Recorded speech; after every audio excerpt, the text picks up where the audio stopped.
You are listening to Appalachian Words, the show about language in Appalachia and the Great Smoky Mountains. I'm your host, Jennifer Heinmiller. I am the co-author of the Dictionary of Southern Appalachian English, which is a historical dictionary over 1.3 million words long, covers all sorts of words from the Southern Appalachian Mountains, everything from Adam's house cat to ziggerboo to my personal favorite, circumvengimus. So if you are curious about any of those terms or any little tidbits of Appalachian culture or history, I urge you to check out the dictionary, which will be published early next year by the University of North Carolina Press. Appalachian English is a rich language with a history stretching back hundreds of years. But outside of our region, there are more stereotypes than honest conversation about the culture. So, in an effort to bring the language and its history to a wider audience, I decided to start this show. For each episode, if you're a regular listener, you know I read and discuss entries in the dictionary and highlight little bits of trivia about Appalachian culture and history, depending on the theme of the week. And I talk sometimes about how the dictionary is set up, how we went through the process of compiling it and editing it. And I'll probably talk a little bit more about that in the coming weeks as we move closer and closer to publication, which is very exciting. As always, I welcome your questions, comments, stories, or any other message you'd like to send to me. And I do want to thank the people who have reached out to me. I just love getting your messages and the dialogue that we've created. It's really cool, especially being socially isolated and keeping our distance from one another. It's really neat to meet listeners and just talk about such a fascinating subject. So that being said, welcome back to the mountains and foothills of Southern Appalachia. You are listening to episode 11.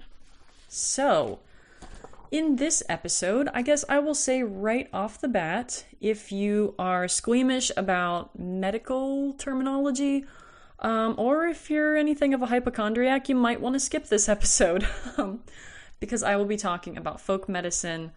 Nothing too graphic, because I'm pretty squeamish myself, truth be told. But just want to give you a heads up there. That is the topic of the day. And as luck would have it, actually, I had planned to record this yesterday. So it's Sunday, the 26th of July today. And I had planned to record this yesterday or Friday. And I ended up needing a teeny tiny medical procedure myself. So I guess that's just the theme of the week. Nothing horrible, nothing, knock on wood, that everything heals up. But no, in my case, it was, I had somehow gotten a splinter or fragment of who knows what stuck in my big toe on the underside. I do a lot of trail running. I used to do a lot of hiking, and these days we've had a lot of aggressive bear activity. I've actually seen bears coming down my street, hanging out in front of my front porch recently. So I don't do much hiking, but there are trails, places like Biltmore where it's, relatively safe. So I'll go out there on these natural surface trails and, stuff gets in your shoes and socks. And I got something stuck up in my toe, actually several weeks ago. I'm not even sure when I did it exactly, but it started bothering me more and more. And I sent a picture to my doctor, and she said, yeah, you know what? You should probably get that checked. So it was bothering me more and more, and ended up going to an urgent care center yesterday morning, and I had to get it surgically removed. So, weekend adventures, right? But reflecting back on it and thinking about the topic for this week, there is such a rich lore of folk medicine and folk remedies and herbal remedies, and all these different treatments that they used in the mountains in those days. But I tell you what, I'm sure glad that we have modern medicine. I was not wild about going into any medical facility given the pandemic situation, but I'm certainly glad they were there. And they sent me home with, antibiotics just in case, and were able to use all sorts of, ointments and who knows what. I'm not educated formally in medical things, by any stretch of the imagination. So I'm not exactly sure what all they used, but everything was sterile, masks and gloves were used, and just contrasting that to what we imagine medical treatment would have been like in the Southern Appalachian Mountains, 100 years ago, I'm pretty glad with the systems that we have in place these days. But anyway, I digress. So today we are talking about folk medicine and traditional modes of medicine in the Southern Appalachian Mountains, where they came from, some of the illnesses that people would get that we don't really hear so much about anymore, or old names for them. So, as you probably know, traditional modes of medicine are still popular today. Whether it's acupuncture, yoga, meditation, holistic health, we're looking at the body as more of, an entire system these days, it seems, rather than just like, oh, there's a problem with one body part, let's just treat that body part. It seems like there's really this integration of, body and mind, and just looking at everything as a whole working together. And I think in a lot of these ways of thinking about medicine traditionally, not just in Appalachia, but in other areas, especially maybe India or those areas where meditation was very popular and used as a remedy or just a daily practice, people really saw the value in that, as well as using the plants and things that were right in their environment, which is certainly the case for Appalachia. If you're not aware, Appalachia is one of the most biodiverse areas on Earth, if not the most biodiverse as far as the sheer variety of plant life. But it's really a fascinating topic, and I'm sure if you're ever at the Great Smoky Mountains National Park, the rangers there can tell you a lot about it. I had a good conversation with a ranger several years ago, and in normal years, they used to do tours to see some of the different plants. But yeah, if you're interested in that, I highly recommend that. Once things are, maybe back to normal, I wouldn't do it quite yet, but something to keep in mind. So when we're talking about Appalachia and medicine, one thing to keep in mind is that modern medicine came to the Appalachian regions later than other parts of the country. And this was for a number of reasons. First of all, you had just an inherent distrust of outside doctors, outsiders in general, to be honest. So, and when we look at this, I think there is something of a difference between northern and central Appalachia and southern Appalachia.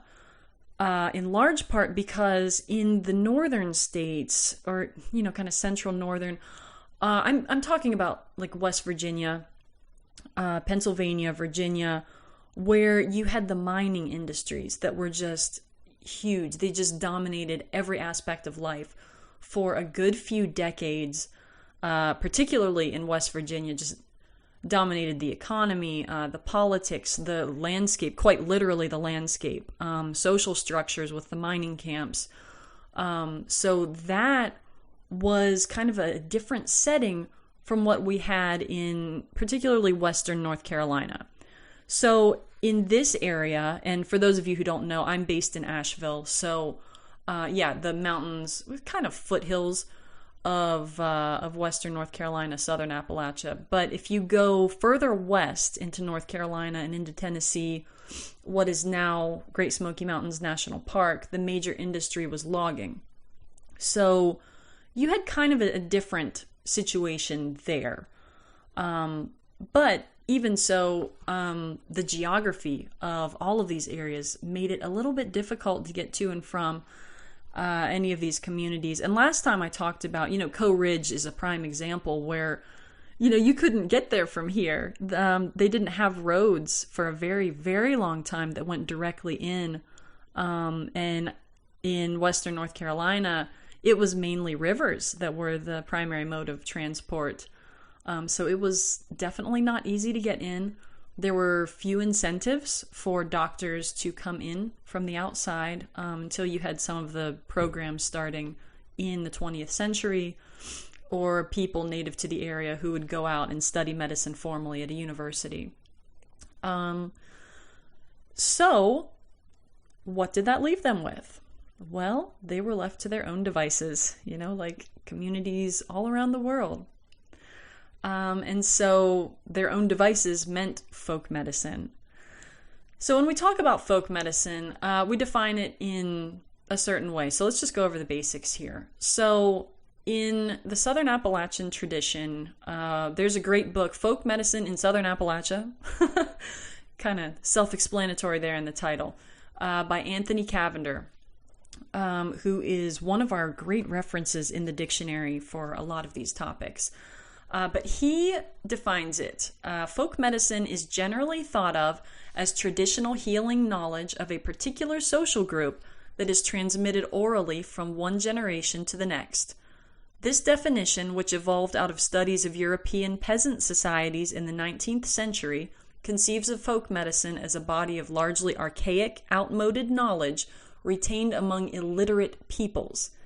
It is inappropriate for understanding folk medicine in general, and Southern Appalachia in particular, despite the region's inaccurate portrayal in the past as having a peasant subculture. Which sounds pretty negative. That's my initial thought here. But, getting to the essence of this definition, he is right, I believe. We're talking about one particular social group who did largely transmit the knowledge through an oral tradition. But it is important to keep in mind that Appalachia is not a monolithic culture. Even within Western North Carolina, you have different traditions, different communities. To again touch upon the Coe Ridge episode from last time, their culture was completely different from the surrounding towns, surrounding communities. So take it with a grain of salt, if you will, and realize that, treatments may have differed slightly place to place. And as we'll also see, the names for some of the treatments and medicinal plants differ widely throughout Appalachia.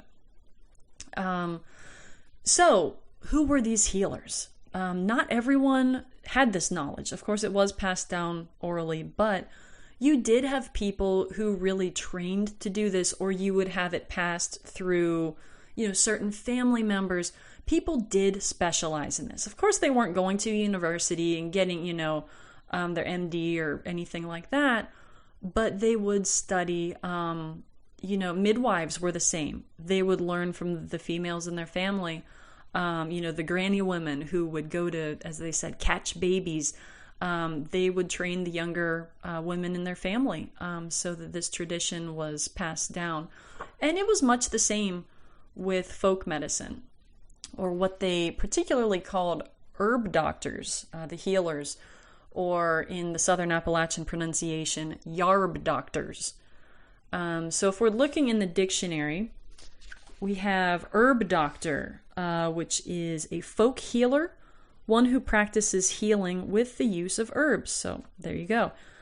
We also have the similar terms conjure doctor, herb woman, Indian doctor, and witch doctor, which gives a little preview of where some of these traditions came from. But before we get ahead of ourselves, we have some really nice explanatory quotes within this entry. So 1924, Rain writes in Land of Saddlebags, "Now it happened that she was a yarb doctor. When the young teacher developed an eruption on his wrist, he went to her and asked whether she could give him some yarb tea to cure it." So in this instance, yarb tea means herb tea, which is still a pretty common thing. If you go to any grocery store, pretty much, you see, the regular like black teas, green teas, and then you see the herbal teas, which a lot of people still use for medicinal purposes. And there's a very strong tradition of herbal teas in Asia, particularly Chinese medicine. So moving on, the next one we have in the history of Haywood County, that's North Carolina, from 1961. But Haywood County had its share of midwives, granny doctors, yarb doctors, and a few witch doctors in those days. And then in 1969, there's a wonderful book about the Walker sisters, who I'll talk a little bit more about here in a few minutes. it says, all the Walker sisters were herb doctors, as one visitor to their home discovered. So that, that goes to show us again that certain families and certain family members really valued this knowledge and passed it on through various family members. And I'm not sure, I get the impression that it was mainly women who were trained in this herb medicine, although if you're particularly versed on this subject and you have evidence contrary, I would love to hear about it. I am really curious, was it a more feminine practice? And it might make sense that way, if men were busy doing more of the manual labor, and the women, when you're taking care of children are so susceptible to sickness and injury. So if one of your main duties is to look after children, of course you're going to learn all of these remedies. So I suspect, based on just that aspect of society, as well as the evidence that we have in the research for the dictionary, that so many of them mention herb women and doctor women, that it was primarily a female pursuit, which is really cool as a woman. So then we have Horace Keppert actually talked quite a bit about this, and he started really observing the people and looking at how they treated various ailments. So Keppert was a man in the early 20th century. So he came into what is now Great Smoky Mountains National Park around the turn of the century, and he just fell in love with the place. He did one of the first really extensive research projects on the traditional crafts and industries, just all aspects of mountain life. He put together a glossary of words. For the dictionary, this dictionary project, we have relied on Keppert's work quite a bit. Even now, I believe, it's been a couple of years since I've been to any of the visitor centers at the park, and I'm not even sure if they're open right now, to be honest. But the last time I was over there, it seemed like all the visitor centers that carried books for sale, they all had some of Keppert's work. And if you ever have a chance to look through it, it's just fascinating stuff, really. He has diagrams, all sorts of quotes. He would interview people, really immerse himself in the culture. And he was one of the proponents of establishing the national park in the first place. So he's definitely something of a local hero. He was originally from Pennsylvania, like a lot of people, in the early days of the park. They came from elsewhere and just absolutely fell in love with the area. Easy to see why, if you've ever been out there. Just like Joseph Hall, whose work the dictionary is actually based on. He was there a little bit later than Keppert. Hall was there in the 1930s and 50s, and then kind of here and there up through the 60s and 70s. And he was a grad student at Columbia University in New York. He was originally born in Montana, raised in California, I believe the story goes. I apologize if I'm getting that wrong, going off the top of my head here. But he was a graduate student at Columbia University, and his doctoral dissertation was the phonetics of Smoky Mountain English. So, he also fell in love with the area, but again, I digress. Anyway, back to Keppert. So he moved to Hazel Creek, which is an area which is now incorporated into Great Smoky Mountains National Park. And he worked really hard in the 1910s to really get the idea of the national park off the ground. And he just loved the people. He described them as, quote, hill folk who remain a rugged and hardy people in spite of unsanitary conditions. In times of scarcity, many of our people took to the woods and gathered commoner medicinal roots, such as bloodroot and wild ginger. There are scores of others growing wild in great profusion, but made only a pittance at it, as synthetic drugs have mostly taken the place of herbal simples in modern medicine.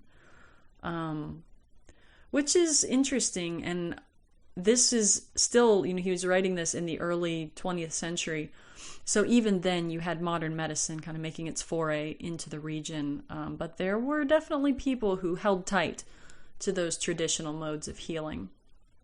So he also wrote about kind of, straddling the line between medicine and linguistics. He came across some really curious terms and would write about ailments and illnesses that were common among the communities that he was researching that he had never heard of before. And it wasn't that he just hadn't heard of the term, he also had not come across these ailments in general. So these were very specific to the time and place. So, for example, he writes, "Some of the ailments common in the mountains were new to me. For instance, dew poison. Presumably the poison of some weed which, dissolved in dew, enters the blood through a scratch or abrasion. As one woman described it, dew poison comes like a risin', and laws a mercy, how it does hurt. I stove a briar in my heel once, and then had to hunt cow every morning in the dew." So that's, in dialect there, and I apologize for butchering it. As I've said before, it is not my native variety of English. But what she's saying there, she got a briar in her heel one time, and then it had a rising. So, we can imagine some kind of swelling of the skin. And it was incredibly painful. And that hits close to home. Just reflecting on my experience yesterday. But hopefully I did not get a case of dew poison. I don't think so. But I was reading a little bit more about dew poison, and it seems like some of the causes for it could have been things like ringworm or fungal, bacterial, any number of things. So that's another thing to keep in mind is when we look at these terms, oftentimes it's not just one cause or one specific disease, but it's more of a collection of symptoms that could have multiple causes, which, that can also be the case these days. Sometimes you can have a viral infection or a bacterial infection, but they present in much the same way. So, despite having a lack of formal education and medical training, it's pretty remarkable that they were able to categorize these things in a way that's so similar to how it's done today.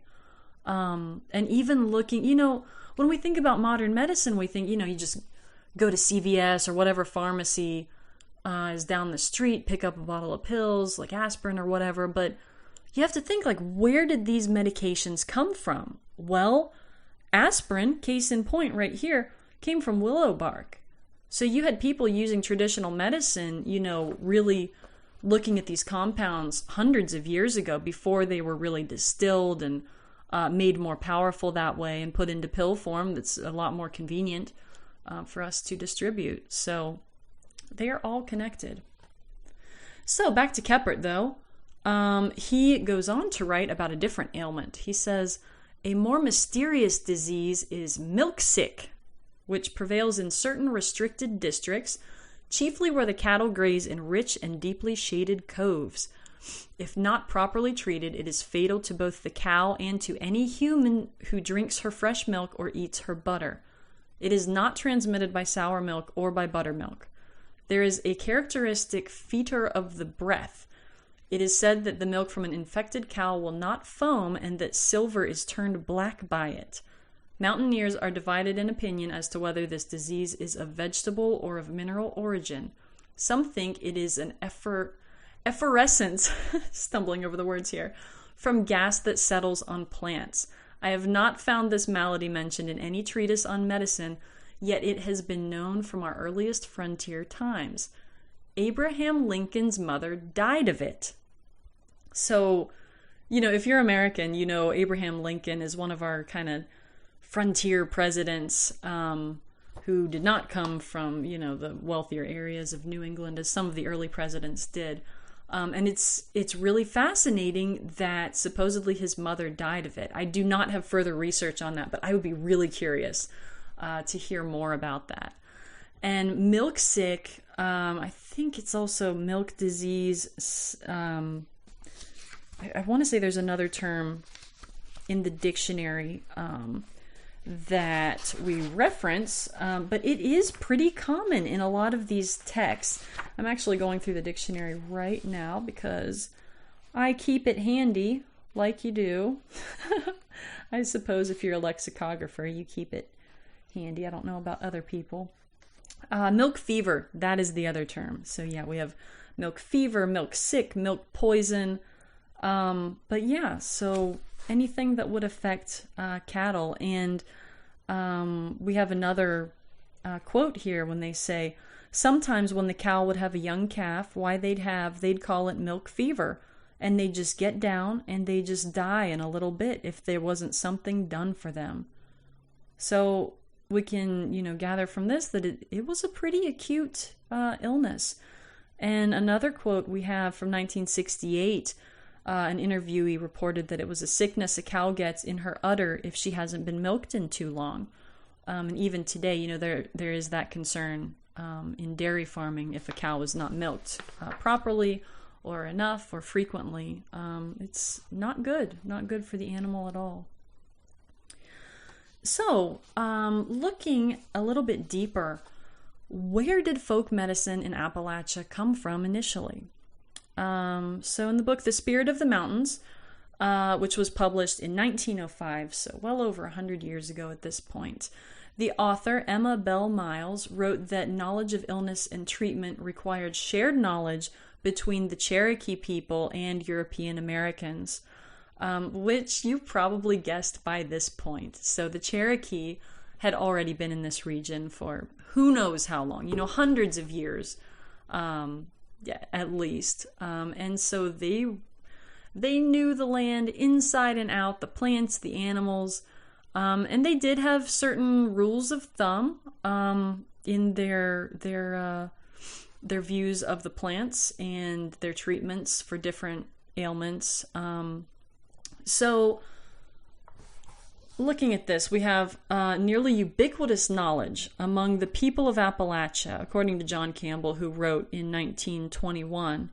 All the dwellers in the remote highlands are more or less familiar with the use of teas made from common herbs and roots, such as boneset, chamomile, sassafras, and pennyroyal. So yeah, just looking that it was ubiquitous as of the 20s, and I would definitely guess well before that.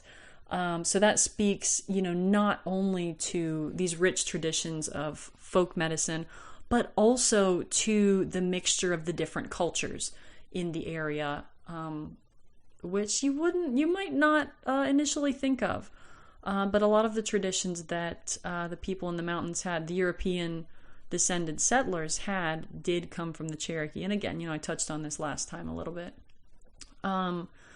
But part of this was because marriage between Cherokee and non-Cherokee settlers helped to spread the knowledge. So you had the communities kind of adjacent to each other, but you also had them intermingling, in pretty vital ways. And the Cherokee also had common sense, like, these common guidelines or rules that they would follow, as I mentioned. So one of these thoughts was the Cherokee would eat what cattle ate. If the cattle wouldn't eat it, the Cherokee people wouldn't eat it either. And the European descendant settlers, they observed this, and they, seemed like pretty good common sense. So they started following that line of thinking as well. So as we can see, well into the 20th century, people still turn to the traditional ways, and even today, in many cases. I know even here in Asheville, you have people who use some of the wild plants, ginseng in particular. Now, ginseng is a very interesting topic, and we could probably do a whole episode on that, on the politics around ginseng and digging up ginseng root in the mountain and its medicinal uses and how it was sold and the trade surrounding it.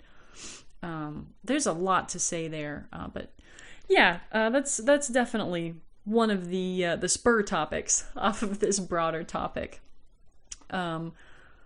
So anyway, let's talk a little bit about some of the illnesses and treatments that were specific to the Appalachians, and of course, in particular, the Southern Appalachians, because that's my game here. So first of all, we have something called apple rash, which we define as a children's skin rash caused by prolonged wearing of unsanitary underwear in wintertime. I'm sure you can guess you would get a rash wearing dirty underwear. And it's interesting to me that it's so specific to wintertime, because I would think that, summertime would cause a lot of issues as well. So I'm curious about that it was more prevalent in winter, and perhaps it was related to more limited nutrition available in winter because you didn't have all of the fresh produce. But anyway, so we have in 1964 a book called Mountain Medicine. That old story of sewing children into their winter underclothes was no figment of the imagination. They were sewed in, and many a seam was ripped open by the doctor to make a hole big enough for the entrance of the stethoscope. Does not sound pleasant. He goes on. Tears flowed, and little clutching hands tried vainly to prevent this desecration, while the doctor listened to the heart and made note of the scabies lines across the skin. Apple rash, it was called. I suppose the name started because the time when apples ripened was the time when the old winter clothes were taken out for school wear. And in the old winter clothes lurked last winter's scabies. So there's another interesting theory. If the cloth were not cleaned properly enough, and they put it on, or perhaps there was some sort of organism living in the cloth. I'm curious about this. And this is another one where it could be any number of causes. It could be just, a general term for a rash, and we just happen to have this very descriptive bit here for this situation. It doesn't mean it's limited just to that. But it's an interesting example and does not sound pleasant in the least. Moving on, we have beal, which comes up quite a bit. And if you've ever heard this term, I'd love to hear your stories about it. So a beal, we have it as either a noun, which is, like a boil or just some kind of inflammation on the skin that you can see. It also functions as a verb, so of a sore, especially one of the ear, to fester or become infected, inflamed, or abscessed. And then hence, we also have the noun beeling, which can also refer to the abscess or the boil, especially one on the ear. So 1927, we have some notes on the dialect from West Virginia, so a little bit further north. Beal was a suppurating sore, the act of suppurating. He has a bad beeling on his hand. And then we have a more idiomatic usage of it. The place went to beeling this morning. We do not have a context for that. But I think we can kind of imagine, if it describes typically a sore that's festering or getting pretty nasty and infected. I think we can imagine using that as an idiom for a place that's gone to beeling. But if you've used this or if you have heard it, I would love to hear your stories about that. That's a fascinating term. And then the Dictionary of American Regional English, they did a huge survey in the 60s, and they found various reports of this. One such was, his head's bealed meant that he has pus coming out of his ear. So we'll just leave it at that. Yeah, I'm getting a little squeamish here. So moving on. Blood poison was another ailment. Pretty self-explanatory here. And there were various treatments for this. And blood poison, of course, you had various causes. Wasn't always possible to tell what the cause was. Outcomes varied, I'm sure, as you can imagine. So going back to some of Hall's research in the 1930s, in Cosby, Tennessee, one of his interviewees reported that catnip and beadwood bark are boiled together and made into a poultice for blood poison. And we do have a lot of evidence that catnip was used quite a bit for medicinal purposes, whether it was through a tea that you drink or for a poultice that you might put on an open wound, or even a spot that was sore, not broken skin, but to soothe some sort of ache or pain. And beadwood bark, that's another one that is commonly used in a lot of these old testaments. And then a little bit later, 1939, from Hall again, moving over across the state line from Big Creek, Tennessee, one of the interviewees said, "There was a weed that they would call wild indigo. You can take it and it'll stop the blood poison. You take the roots, beat them up, put sweet milk in it, put it right on the wound, and it'll draw it white and cure it up." So there's another one of these roots that had a lot of medicinal value, wild indigo. And I just want to say, as I go through these treatments and describe all of these things, I'm not a doctor. I am not offering you advice. I am not even recommending that you go looking for these things or try any of them. This is purely for informational purposes. I just want to say that just in case. So just entertainment, edutainment, whatever you want to call it. I just thought it was interesting, and I thought you might think the same. So, moving on, we have bold hives, and there is a lot of linguistic evidence for this ailment. So we also have a lot of variants, so also called bull hives, bone hives, bull hives, red hives, stretch hives, which is just in general a rash afflicting infants that is sometimes viewed, according to folk belief, as symptomatic of a potentially fatal internal disorder.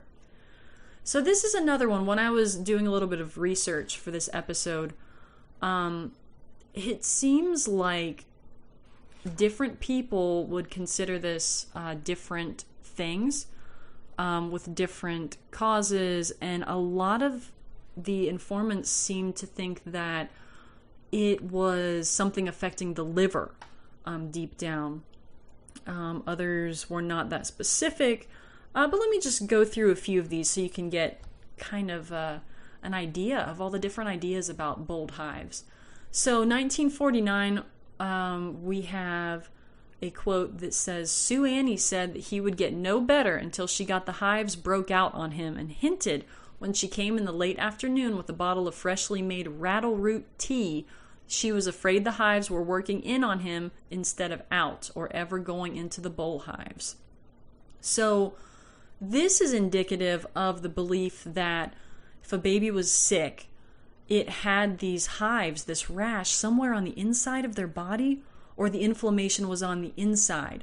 And so the belief was that the healer, the herb woman or, doctor, needed to do something, apply some treatment to get the inflammation to come to the outside of the body. So they actually wanted the rash to appear. And they thought that was one of the hallmarks of this illness healing up.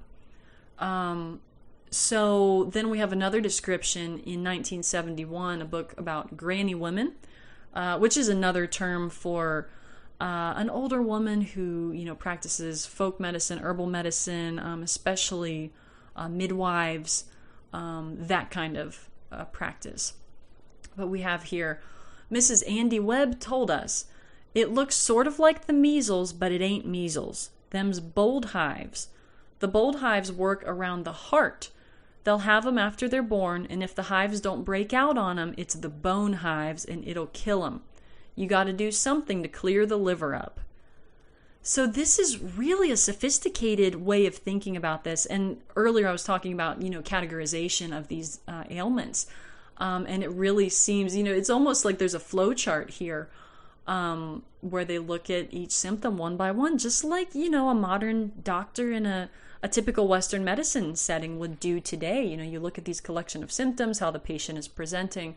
But in this case, they assume that it is surrounding the heart. And then if they can't get the inflammation to come to the surface, it's actually affecting the bones, which is somehow tied to the liver. And again, I don't have any training in medicine formally, which seems like two completely different things to me. But, as I was talking about earlier, if you're looking at the body as one system and taking a more holistic approach, it's not so out there, really. And I get the feeling, maybe, 30, 50 years ago, people might have just thought this was all bunk and not taken it seriously. But really looking at how medicine is kind of coming full circle to embrace all of these different modes of thinking. It's not so out there from where I'm sitting. So moving up a little bit, in 2003, Anthony Cavender's book again, he describes it as an infant-specific and potentially fatal illness caused by hives remaining inside the body, also known as stretch hives and red hives. And then 2006, the Encyclopedia of Appalachia. I think I've mentioned this one before, but if you're not familiar, it's a fantastic resource. If you've never picked it up, it is a hefty book. I highly recommend getting a copy of it if you're interested in any of these topics. Anyway, bold hives, an infant-specific illness introduced by the Scots and Scots-Irish, is a good example. Many believe that all newborns have a mysterious entity within them known as the hives. Infants were administered a tea, often made of catnip, there we go again, or ground ivy, to induce the hives out of the body. If not treated, the hives would turn inward, causing damage to the heart and lungs and ultimately death. Now that's another interesting take on this, just the assumption that every baby is born with this, more or less. So yeah, very interesting. It makes me wonder if in some communities, infants were just, across the board given some kind of catnip tea or something, just as a preventative or just, as a natural course of the birth process, or a little bit later. We don't see from this quote how soon after birth the baby would be given this treatment, but very interesting. And then a little bit more about dew poison. I didn't realize I had so much here about dew poison, but let's talk about it. So, since there are just so many potential causes and manifestations of it, so this one might get a little bit gross here. But so for this, I'm turning to our dictionary. So we define it as a bacterial or fungal skin rash, especially through a cut on the feet, once attributed to the toxic effect of walking barefoot on the grass, especially in the late summer, and therefore associated with the dog days. If you've heard the term the dog days of summer, that is typically around August, which we are rapidly approaching, just, the hottest time of summer, or as some people like to call it around here, hell's front porch. If you've experienced the humidity on the hottest day in the Appalachians, North Carolina, you know what I'm talking about. But anyway, yeah, the dog days is, of course, associated with the constellation Sirius and the dog star, which is rising that time of the year, so hence dog days. Anyway, so back to Earth and back to dew poison. So, back to Keppert. So he just really wrote a lot on this. So he said dew poison was presumably the poison of some weed which dissolved in dew enters the blood through scratch or abrasion. As I said before. And the pain apparently would just cause people to feel like they were going to die, or almost like they wanted to die. One patient said her legs swelled up and turned black all the way up to the knee, and she was laying in a pallet or on a pallet on the floor for over a month. And she also said she's seen people who just have sores all over from it, sores that would be as big as her hand, from this dew poison disease. And it kind of makes me wonder, because I remember when I was a kid, I never wore shoes in the summer. I lived in fairly rural areas, not in Appalachia though. So I was typically coastal Carolina, Ohio, well, parts of Kentucky as well. But I remember many times walking through the grass, early morning, feeling the dew on my toes. And I always loved that feeling.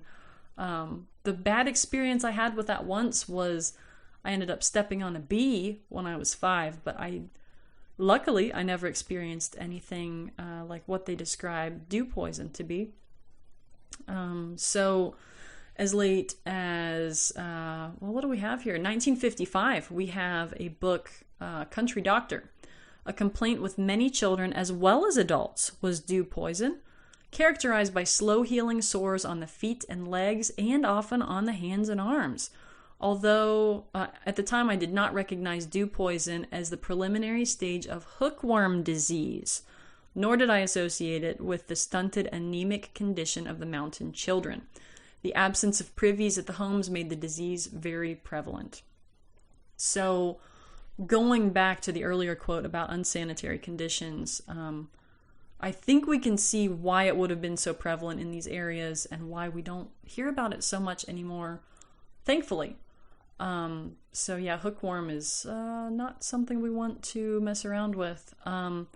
And when you have your nutrition already pretty poor to begin with, especially if the children are anemic, from birth perhaps, which of course, is low iron in the blood, they're just not going to be able to fight off these sorts of infections very well, which is another reason why infant and childhood mortality rates were pretty high in those days compared to today.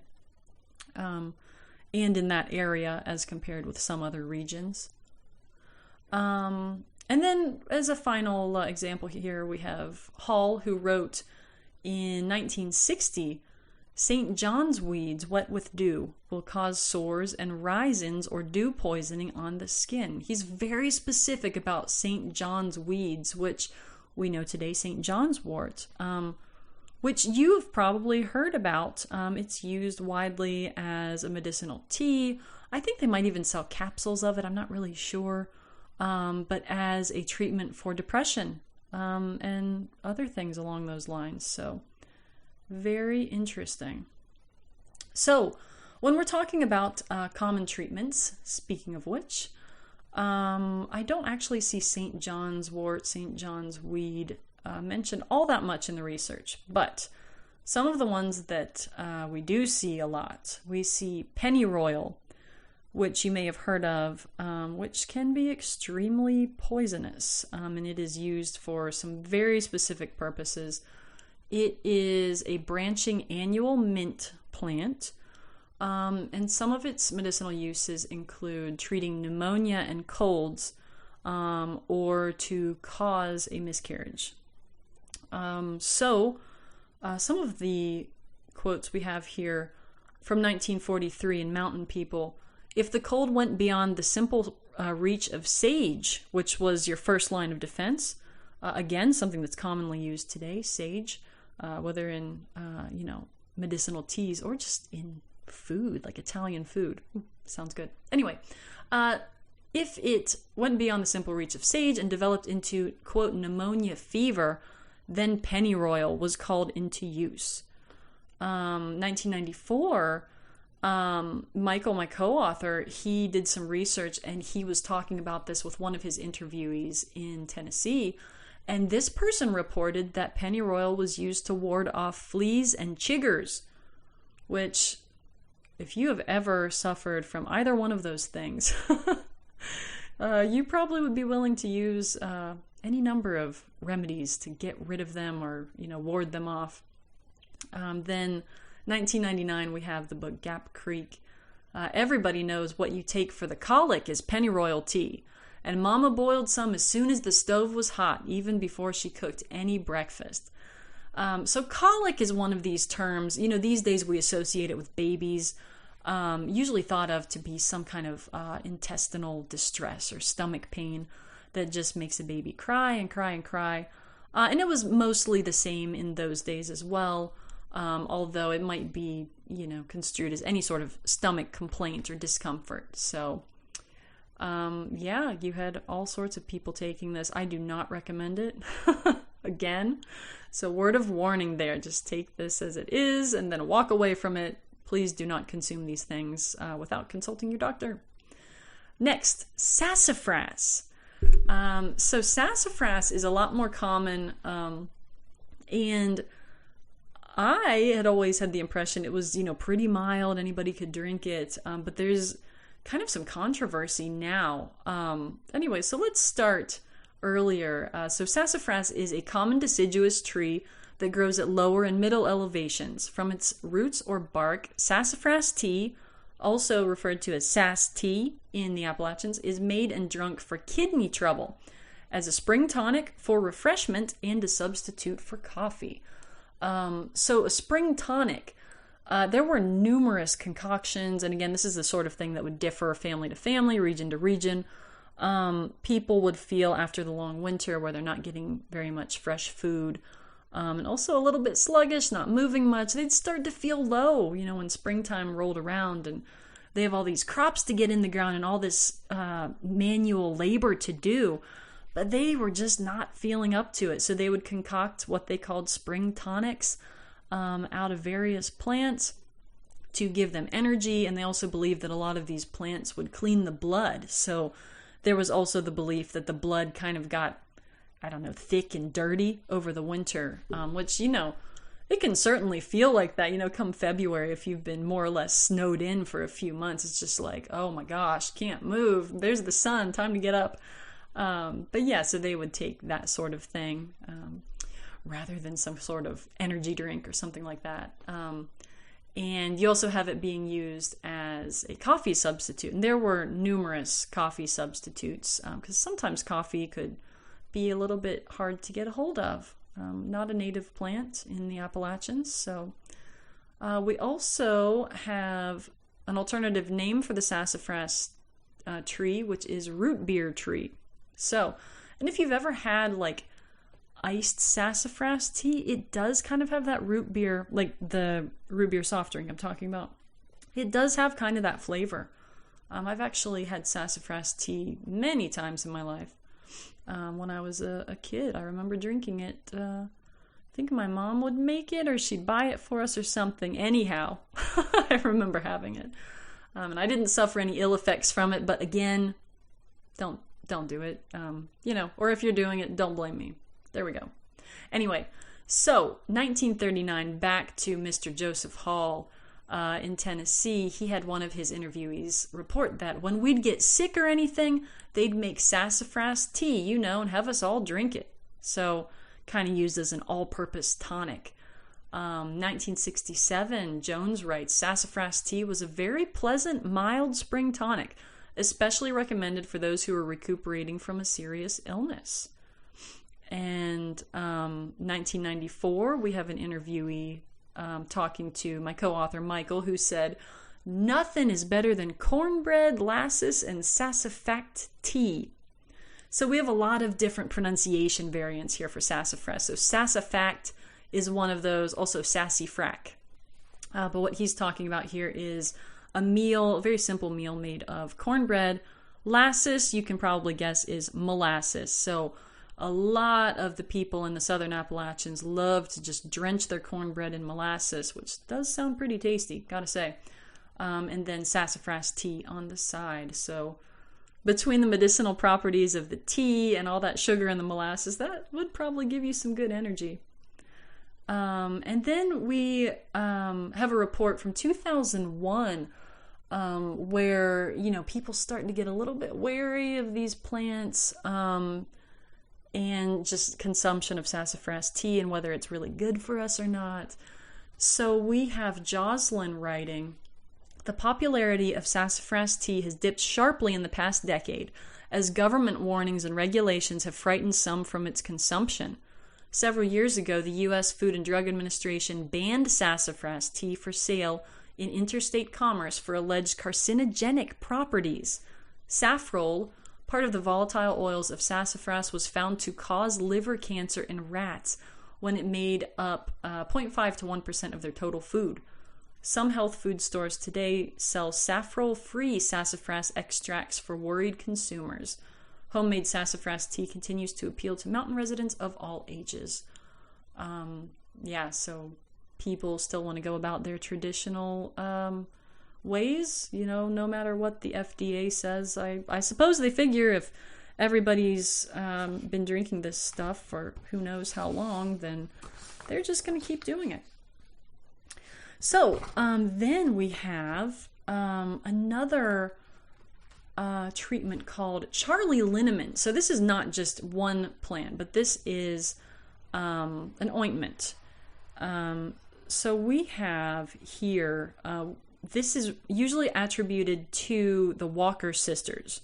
So The Walker sisters were 6 unmarried sisters whose parents settled in what is now the Little Greenbrier Cove area of the Great Smoky Mountains National Park, following their father, John Walker's return from the Civil War in 1866. They were a homestead family, self-sufficient, 11 kids who lived. And that is saying something in those days. So 7 girls, 4 boys. 6 of the daughters never married, and they inherited the farm altogether. So they had equal parts of this inheritance as all the other siblings married and moved away. And these 6 sisters lived there until the last one died in 1964. And they were some of the last inhabitants of the national park.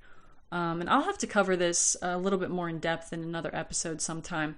But when the national park was established, they started trying to make deals with people who owned land within the park boundaries and, start trying to figure out the logistics like, okay, we kind of want them to leave, but they've lived here forever. So it's, what do we do? Do we buy them out? So the Walker sisters were given a lifetime lease deal. So the National Park Service said, okay, yeah, you know what? You've been here forever. You guys are pretty cool. It's yours until you die. And then you cannot, bequeath it to anybody in your will. The National Park Service will take over upon your death. And that is exactly what happened. But we do know that their mother, Margaret, was a Yarb woman, if you will, and they followed in her footsteps. And they kept just the most amazing herb garden. Particularly for making their different remedies, and their garden included horseradish, boneset, peppermint to make healing teas. They also would go out foraging for natural plants and would make all sorts of remedies, and people in the communities nearby, really, they knew them for this. They were renowned in the area. And one of the sisters once said, "Our land produces everything we need except sugar, soda, coffee, and salt," which is pretty impressive.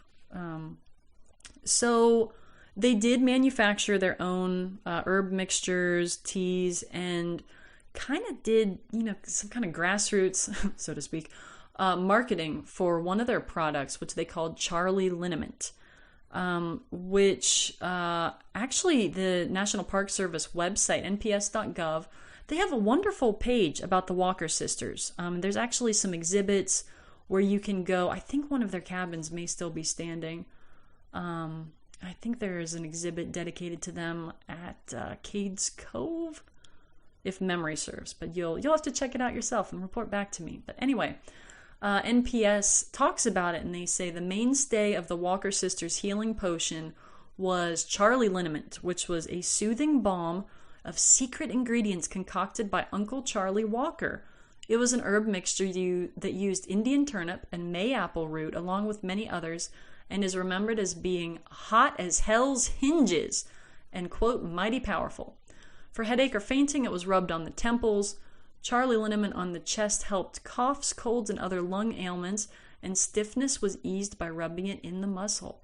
In fact, it was used practically every way except internally.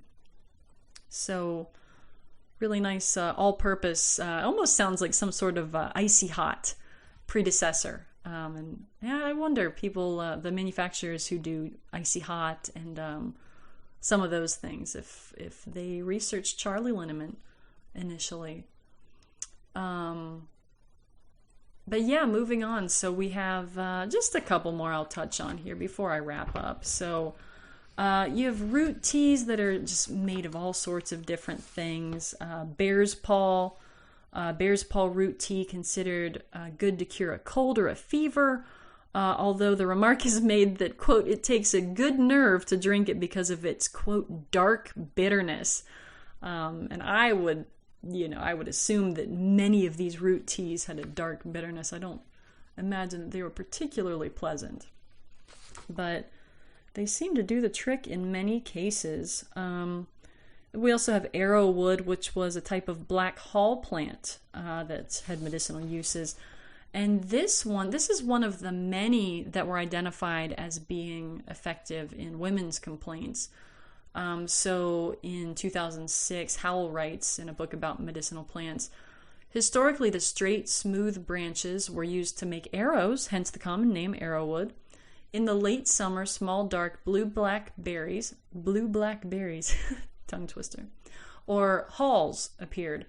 Black hulls was a common ingredient in formulas for women's, quote, monthly troubles, and was used to relieve menstrual cramps, prevent miscarriage, and as a labor tonic during the last few weeks of pregnancy. It was an ingredient in one of the best-selling herbal remedies of all time, Lydia Pinkham's vegetable compound for females. You may well have heard about this. And actually, there's a wonderful podcast, if you're not familiar, called History Chicks, and they talk a lot about, they have an episode about Lydia Pinkham, and go into her compound for females and its various uses. So it's really interesting. So black hull was also used to relieve nervousness, stomach cramps, and tics or spasms. So it sounds like just a nice relaxing medicine. So beyond that, we also have bearberry, another one that this one you would make tea, and this would treat lower back pain. It also made a tasty jelly. It was a type of high bush cranberry. Balm of Gilead was a small poplar tree whose buds have medicinal uses, especially when made into a salve to treat burns and other skin problems, so very soothing. This one is also called gilly balm. You have iron blood, also called iron root, which is a boneset tea. Boneset was found everywhere, and you run across many different remedies using boneset in one way or another. And then one of my personal favorites is Kilye or Curie.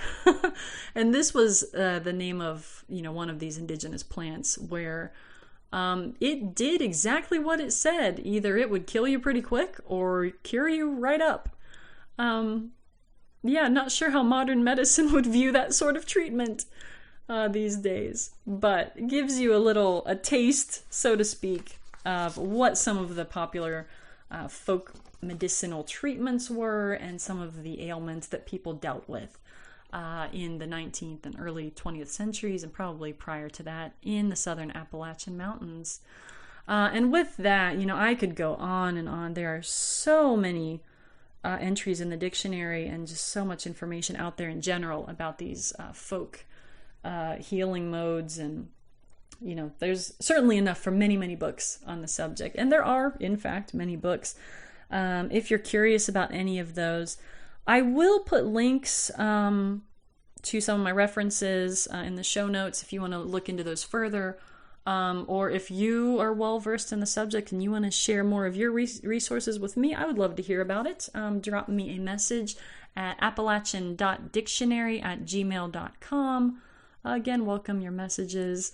But I will round things out for there, and I will go and rest my foot. As interesting as the herbal medications and treatments are, I think for this, I'm just going to stick with the antibiotic ointment that they gave me, Call me a wimp if you will. I'm just going to stick with that for now. But with that, I hope you are all doing well, being safe, and just riding out this summer in the best way you can given our circumstances. And when things calm down, please do come check out the Southern Appalachians, Asheville, my neighborhood. We welcome you. Take care.